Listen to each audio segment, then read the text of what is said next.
রোজকার মতো হাজির হয়ে গেলাম ফ্রেন্ডস। আশা করি সবাই ভালো আছো, আমিও ভালো আছি। তো আজকে আমি তোমাদের সঙ্গে সবজি রেসিপি শেয়ার করতে শুরু করেছি। এখানে আমি নিয়েছি কিছু পটল, ঝিঙে, সজনা ডাঁটা, মিষ্টি কুমড়ো, আলু, বেগুন, কাঁচা লঙ্কা, পেঁয়াজ, আরও কয়েকটা জিনিস লাগবে যেটা আমি পরে দেখাবো। তো প্রথমেই আমি সবজিগুলো ছিলে নিচ্ছি। এই সবজিগুলো প্রথমে একবার ধোয়া হয়েছে। যখনই আমি সবজি সংগ্রহ করি ফ্রিজে আমি ধুয়েই রাখি, ধুয়ে মোছা দিয়ে তারপরেই আমি রাখি শুকনো কাপড় দিয়ে মুছে। তারপর যখন খাওয়ার জন্য যতটুকু লাগে বার করে ছিলে তারপরে ধোয়া হয়। কেটে আর ধুই না, কেটে যেগুলো ধুতে হয় সেগুলো ধুতে তো হবেই। যেমন আলুটা কেটে ধুতে হয়, ধুয়ে নিই। এই তো আমি সজনা ডাঁটাগুলো ছিলে নিচ্ছি। বেগুন, আলু ছেলা আর বোটা ফেলানো হয়ে গেছে। এখন সজনা ডাঁটাগুলো যদি বটি দিয়ে ছিলতে পারো তো ভালো, নইলে যারা বটির অভ্যাস নেই তারা ছুরি দিয়ে এইভাবে করে ছিলতে পারবে। তো আমি মোটামুটি বটি আর ছুরি দুটো দিয়েই হ্যাবিট করেছি। খুব যে ভালো কাটতে পারি এমনটা না, যতটুকু পারি আমি তোমাদের সঙ্গে শেয়ার করার চেষ্টা করি। তো ঝিঙেটা সাইজটা একটু লম্বা ছিল, আমি মাঝখান দিয়ে দু টুকরো করে নিয়েছি। আগে শীষটা বাদ দিয়েছি, তারপরে ছিলতে সুবিধা হয়। তো যারা একদমই নতুন রাঁধুনি তাদের জন্য একটু হলেও উপকারে লাগবে যদি সম্পূর্ণ ভিডিওটা দেখো। এই তো আমার ছেলা হয়ে গেছে, আমি ধুয়ে নিয়েছি। এখন আমি সবগুলো কেটে নেব। তো বেগুনগুলো কেটে জলে রাখলে ভালো হয়, কালো হয় না। আর যদি সঙ্গে সঙ্গে বানাতে পারো আমি বলবো কাটার সময়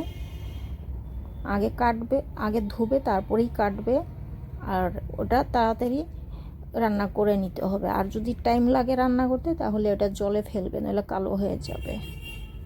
তো এই যে এরকম সবগুলো সবজি আমি এইভাবেই আমি কেটে নেব। বেগুন কাটা হয়ে গেছে, এখন আমি ঝিঙেগুলো কাটছি। সজনাগুলো আগের থেকেই আমি কেটে নিয়েছি। পটলগুলো কেটে নিচ্ছি। পটলগুলো যেগুলো দানা নেই সেগুলো তো ইজিলি কাটা হয়ে যায়, যেগুলো একটু পেকে গেছে দানা বাড়তি সেগুলো এইভাবে দানাগুলো ছাড়িয়ে তারপরেই টুকরোটা করলে ভালো হবে। আর বেশিরভাগ পটল যদি এরকম হলুদ হয়ে যায় তাহলে আমি বলবো সেটা দিয়ে সবজি না করে বা তরকারি, মাছের তরকারি না করে ওটা দিয়ে সেদ্ধ করে ভর্তা করে নিলে এই পাকা পটলের ভর্তা অনেক বেশি মজাদার হয়। তো আমি পটলের ভর্তা, ঝিঙের ভর্তা কি করে করতে হয় আমি অনেকবার শেয়ার করেছি। তোমরা যদি চাও আমার চ্যানেলে ভিজিট করতে পারো। তো এখানে একটা পটলই পাকা গেছে, যার জন্য আমাকে দানা ছাড়িয়ে নিয়ে নিতে হলো। আর বাকি পটলগুলো দানা ছিল না আর পাকেও নি, যার জন্য আমি এটা ইউজ করে নিলাম। তো পটলের ব্যাপারটা তো বলেই দিলাম, যেগুলো পেকে গেছে সেগুলো ভর্তা খাবে, তাহলে ভর্তাটা অনেক বেশি মজাদার হয়।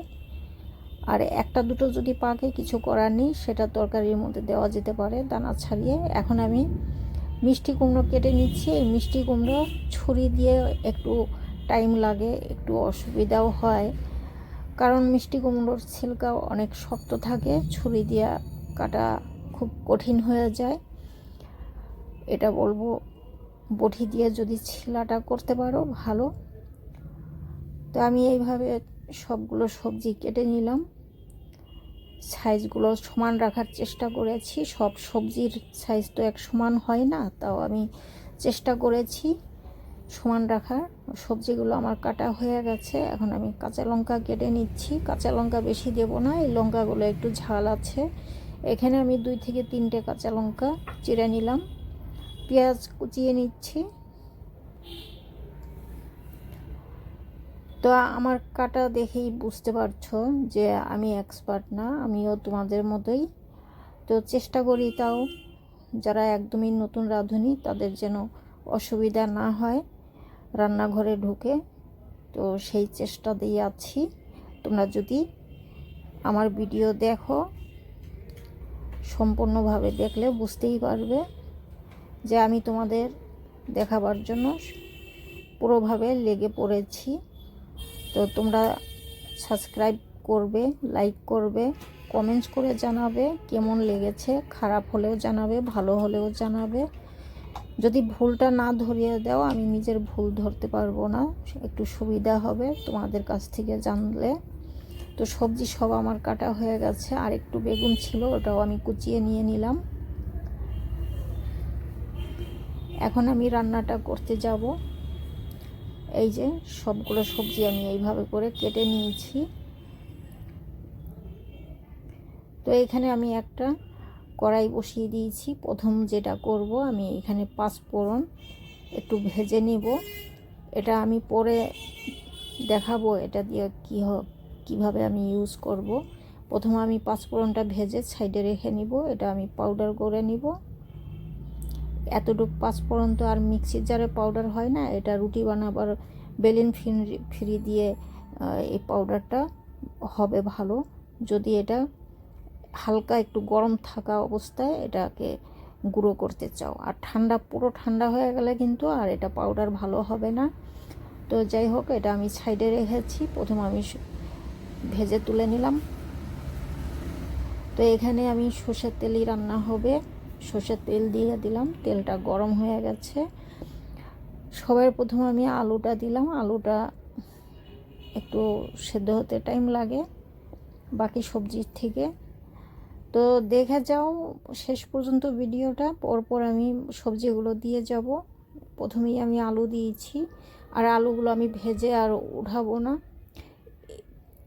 নুন, হলুদ, তেল যা দিয়েছি এর মধ্যে আমি পরপর সবজিগুলো দিয়ে ভেজে নেব। যেগুলো টাইম লাগে সেদ্ধ হতে সেগুলো আগে দেব, আর যেগুলো খুব তাড়াতাড়ি হয়ে যায় সেটা আমি পরে দিব। যেমন আলুর পরে আমি সজনার ডাঁটা দিলাম। সজনার ডাঁটা যদি একটু ভেজে নেওয়া যায়, তার সজনার ডাঁটার থেকে আমরা চিবিয়ে যখন আমরা খাই সম্পূর্ণ জিনিসটা বেরিয়ে যায়, ভালো লাগে খেতে। মিষ্টি কুমড়োটা অ্যাড করে দিলাম।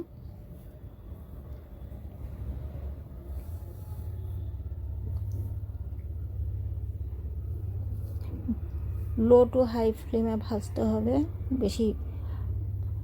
এখন আমি পটলগুলো দিয়ে দিলাম।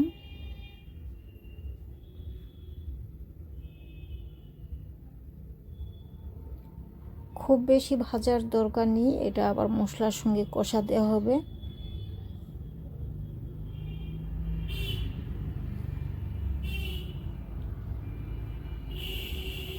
বেগুনগুলো অ্যাড করে দিলাম।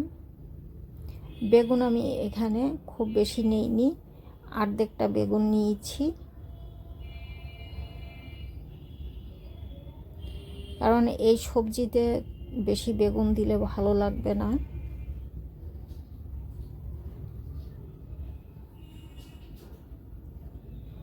যারা সবজি খেতে পছন্দ করো না তাদেরও এই সবজিটা ভালো লাগবে। আমার বাড়িতে অনেকে সবজি খায়, আবার অনেকে সবজি খায় না। যারা খায় না তারাও এই সবজিটা চেটে পুটে খেয়েছে, আর খুব তাড়াতাড়ি অল্প সময়ের মধ্যে সবজিগুলো শেষ হয়ে গেছে।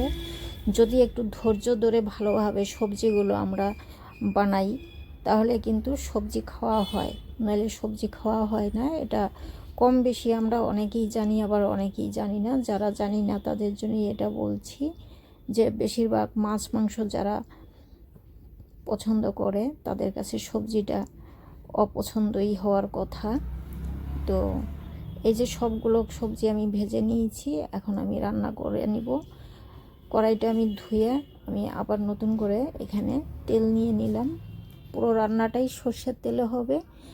আর 1 চামচ দেশি ঘি দিলাম, এখানে অ্যাড করলাম। এটা টেস্টটা অনেকটা বেড়ে যাবে, যার জন্য ঘিটা আমি ইউজ করলাম। চাইলে তোমরা স্কিপ করতে পারো। ফোড়নের জন্য একটা শুকনো লঙ্কা আর একটা তেজপাতা চিড়ে দিলাম, আর হাফ টিস্পুনের মতো গোটা জিরে।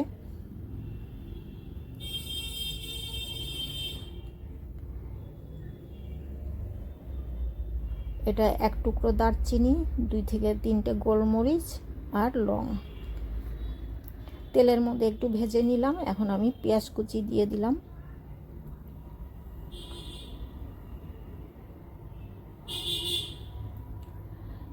যারা নিরামিষ আছো তারা পেঁয়াজটাকে স্কিপ করতে পারো।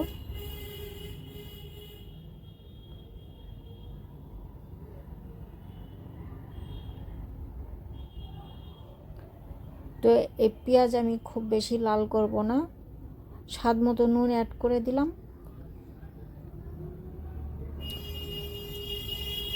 বেশি লাল করলে সবজির কালারটা ভালো আসবে না।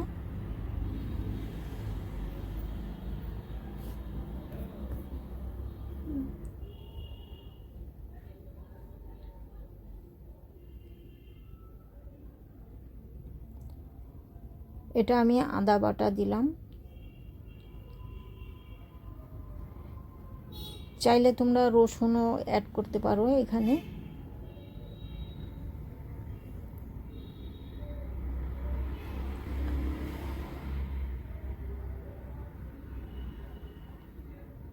টমেটো, এখানে ছোট সাইজ একটা টমেটো আছে।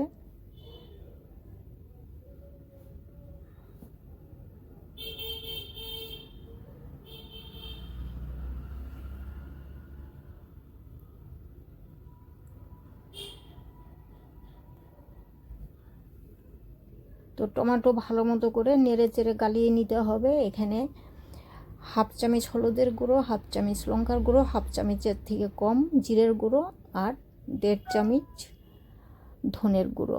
ধনের গুঁড়োটা একটু বেশিই দিতে হয়। তো প্রথমে আমি এই তেল পেঁয়াজের সঙ্গে মশলাটা একটু নেড়ে চেড়ে ভেজে নিলাম। এখন আমি অল্প জল অ্যাড করব। চেষ্টা করবে গরম জল দিয়ে মশলাটা ভুনে নেওয়ার, তাহলে টমেটো গলে যাবে তাড়াতাড়ি।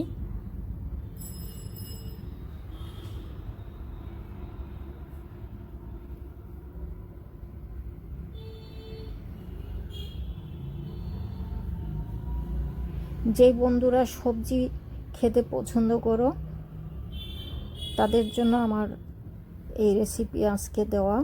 আশা করি তোমাদের ভালো লাগবে।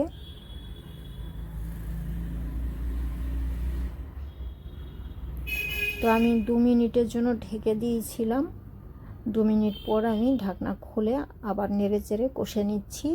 তো এই মশলার থেকে তেল উঠে গেছে, কষানো হয়ে গেছে ভালোভাবে মশলা। এখন আমি ভেজে রাখা সবজিগুলো অ্যাড করে দিলাম। এখন এই সবজির সঙ্গে একটু কষে নিতে হবে। খুব বেশি কষাতে যাবে না, বেশি কষাতে গেলে আবার এটার টেস্ট অন্যরকম লাগবে। যেই সবজির টেস্টটা থাকার দরকার সেটা আর থাকবে না, এটা একটু খেয়াল রাখতে হবে।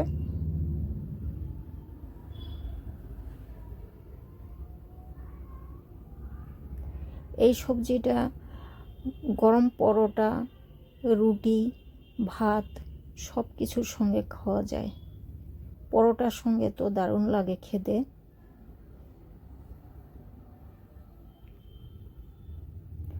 সবজি রান্না করার ধরন অনেক রকম আছে, তবে এই প্রসেসটা যদি তোমরা ফলো করো সবজি বেশি টেস্ট হয় আর সব কিছুর সঙ্গে এই সবজিটা খাওয়া যায়। ওই যে বললাম আমার বাড়িতে অনেকে সবজি খেতে পছন্দ করে না, তারাও চেয়ে খেয়েছিল। আর এই সবজিটা আমি যখন বানিয়েছিলাম সেদিন বেশি টাইম লাগেনি এটা শেষ হতে। সাধারণত এমনি সবজি বানালে সবজিগুলো বাসি হয়, খাওয়া হয় না, ওয়েস্ট হয়ে যায়। কিন্তু এটা বানাবার পরে মনে হলো যেন কম পড়ে গেছে। আমি আগে একবার বানিয়েছিলাম, এই গত সপ্তাহে আবার আমাকে বানাতে হলো। তো তোমরাও আশা করি এই প্রসেসটা ফলো করবে। তো আমি ঢেকে দিয়েছিলাম 10 মিনিটের জন্য। 10 মিনিট পর আমি ঢাকনা খুলে চেক করছি, আর একটু টাইম লাগবে।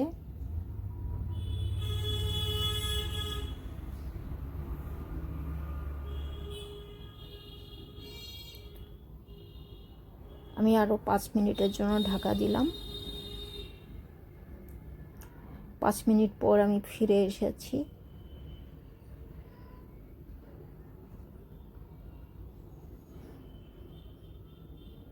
সবজি গলে গেছে। এখন যা যা দেওয়ার আমি দিয়ে নিব, তোমরা একটু দেখে নাও আমি কি কি দিচ্ছি। এখানে চিনি দিলাম 1 চামচ। এই চিনিতে সবজির টেস্ট অনেক বেশি বাড়িয়ে দেয়, তো তোমরা চেষ্টা করবে যেন একটু চিনি দেওয়া যায়। আর এই যে আমি যে পাঁচফোড়ন ভেজে সাইডে রেখেছিলাম ওটাকে গুঁড়ো করে নিয়েছি, এটা এখন আমি দিয়ে দিলাম। তো এটুক পাঁচফোড়ন এটুক মশলা তো মিক্সি জারে গুঁড়ো করা যায় না, আমি এটা রুটি বানাবার বেলুন ফ্রিতেই আমি এটাকে গুঁড়ো করেছিলাম। তো এটার সঙ্গে সঙ্গে যদি আমরা গুঁড়ো করে ইউজ করি এটা টেস্ট অনেক বেশি পাওয়া যায়। এটা আমি 1 চামচ দেশি ঘি দিলাম, আমি প্রথমে একবার দিয়েছিলাম 1 চামচ, এখন আরও 1 চামচ দিলাম, 2 চামচ। এই ঘিটা ফ্লেভার পাওয়ার জন্য আমি 1 চামচ ইউজ করলাম। সব শেষে আমি ধনেপাতা দিয়ে সবজিটা নামিয়ে দিব।